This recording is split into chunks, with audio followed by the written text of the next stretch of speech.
Catastrophe comme si c'était hier, on l'a vécu en direct. Quel est l'impact sanitaire réel de la catastrophe? Combien de victimes a-t-elle fait? Maxence Cordiez, merci d'être en direct. Vous êtes ingénieur dans le secteur de l'énergie. Alors on a lu beaucoup de choses. Il y a eu évidemment beaucoup de peur, beaucoup de fantasmes autour de cet accident. 10 ans après, on a des faits, on a des chiffres. Encore aujourd'hui, une majorité de Français pense que l'accident de Fukushima a fait des centaines de morts. On confond en fait encore avec le tsunami. Alors bonjour, tout d'abord merci beaucoup de m'avoir invité. Effectivement, il y a une confusion. Le tsunami en lui-même, donc qui découle d'un séisme particulièrement violent à l'est du Japon, a fait une vingtaine de milliers de morts. Ça, c'est dû à la vague. L'accident de Fukushima en lui-même n'a pas occasionné de morts radio-induites liées aux radiations, soit directes du fait de syndrome d'irradiation aiguë, soit de long terme du fait de cancer radio-induit. Par contre, il y a eu des morts du fait de l'évacuation, parce qu'une évacuation, c'est quelque chose d'extrêmement traumatisant pour les populations. Et donc là, il y a eu, selon les études, environ 2000 morts liés aux évacuations de la région. Oui, on craignait aussi beaucoup effectivement des milliers de cancers, des conséquences des radiations. Vous le disiez, c'est extrêmement surveillé aujourd'hui, en particulier les cancers de la thyroïde. Oui, alors ça a été extrêmement surveillé dès le départ. Le Japon est un pays démocratique, développé, donc la gestion de la crise a été bien meilleure, avec beaucoup plus de transparence que Tchernobyl en 86.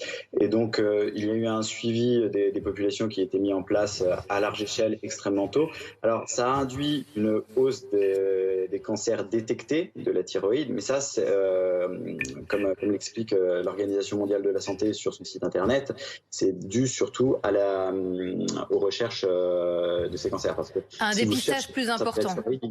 Vous allez détecter pas mal d'anomalies qui n'évolueront jamais, mais l'OMS invite à être très prudente quant à des conclusions disant qu'il y aurait une augmentation liée à l'accident.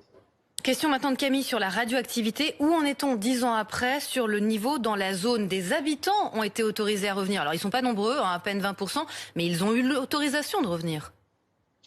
Alors effectivement, les zones d'évacuation se sont progressivement élargies au début de la catastrophe, jusqu'à atteindre 1150 km² au maximum.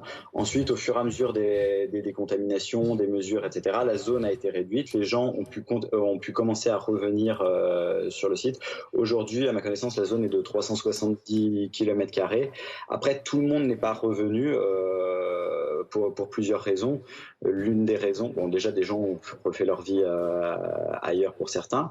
Ensuite, quand un village a été complètement abandonné, c'est assez difficile de revenir, parce que si vous décidez seul de revenir, il n'y a rien dans le village, il n'y a plus de commerce, etc. Donc il faut que ce soit des mouvements coordonnés aussi par les autorités, donc c'est pas forcément évident. Et puis bon, il y a aussi des actions compréhensibles. On s'est inquiété aussi beaucoup pour les forêts, pour l'eau aussi des mers autour. Oui, alors ça c'est pareil, c'est suivi. Donc selon les zones, la population sait que, alors dans certaines zones, elle n'a pas le droit de passer la nuit, mais elle peut y aller sans contrôle. Dans d'autres zones, elle peut boire l'eau courante, mais pas mais pas l'eau des rivières. De l'eau, des rivières, etc. Donc il y a des règles extrêmement précises selon les zones, et tout ça est encadré et mesuré. Dernière question de Karl. Le Japon a décidé de relancer son programme nucléaire. Pourquoi ? En fait, le Japon est un petit pays en superficie. Il fait à peu près 2 fois inférieure à celle de la France. La population est à peu près 2 fois supérieure. C'est un pays très industriel, donc ils ont des énormes besoins énergétiques. Ils n'ont pas de ressources, ils n'ont pas de pétrole, ils n'ont pas de gaz, ils n'ont pas de charbon. Et donc le nucléaire présente l'avantage de nécessiter peu d'importation de matière. Un réacteur consomme très peu d'uranium et d'être très dense énergétiquement. Ça prend pas de place un réacteur nucléaire, contrairement aux énergies renouvelables par exemple. Et donc pour satisfaire ses besoins énergétiques en permanence, le Japon a besoin d'une énergie intense, et il n'y a guère que le nucléaire qui puisse lui fournir ça. D'où le fait qu'elle revienne au nucléaire malgré. Merci beaucoup Maxence Cordiès d'avoir été avec nous. Voilà, chacun évidemment aura son opinion sur le nucléaire, mais c'était important, 10 ans après Fukushima, de revenir sur les faits. Il n'y a pas eu d'accident nucléaire. C'est le tsunami qui a détruit une partie des installations. C'est pas un réacteur qui a explosé. C'était important de le redire aujourd'hui.